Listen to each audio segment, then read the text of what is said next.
Action News is investigating claims that the most popular weed killer on the planet causes a rare form of cancer. You can find this weed killer in garages and garden sheds all across Georgia. Channel 2's consumer investigator Jim Strickland started investigating when he found the weed killer in his own garage.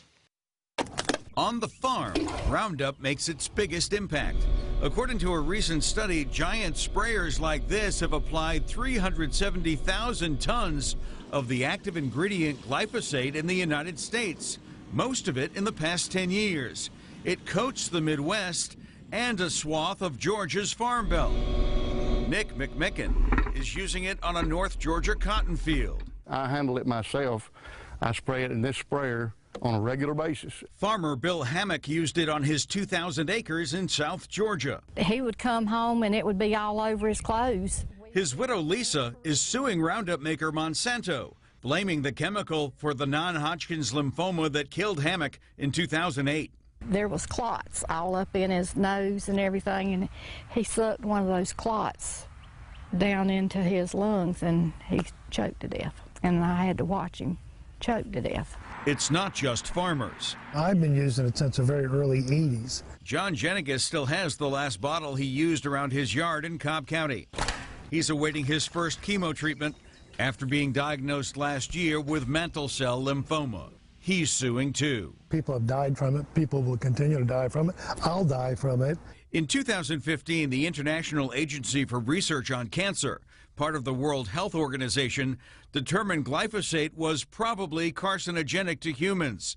The European Union will decide later this year whether to outlaw its use. It's as safe as these things come to humans and to the environment. UGA weed expert William Wenzel says that branding glyphosate as cancer-causing is misleading. He says exposure levels, even on the farm, are relatively low. If there was a serious, systemic toxicological issue, it would have exploded by now. What has exploded is evidence unsealed in court documents that Monsanto has ghostwritten scientific studies that proclaim Roundup is safe. By email, one top-level executive writes about us doing the writing. That is how we handled Williams, Crows, and Monroe 2000.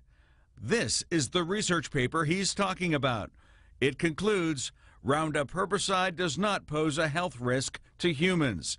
A 30-year EPA toxicologist also wrote in 2014, it is essentially certain glyphosate causes cancer. 2 months ago, the EPA concluded it did not. Something becomes enormously profitable, and soon nothing can get in its way.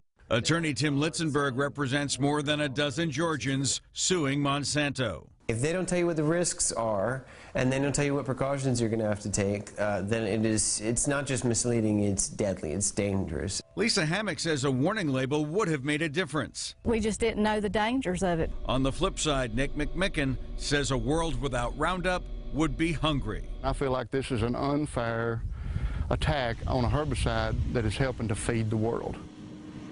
That was Channel 2's consumer investigator Jim Strickland reporting Monsanto had agreed to an on-camera interview and with a month's notice never made anyone available. In a statement, it admitted contributing to scientific papers about Roundup but denied ghostwriting the studies. Trial dates on the lawsuits are not yet scheduled.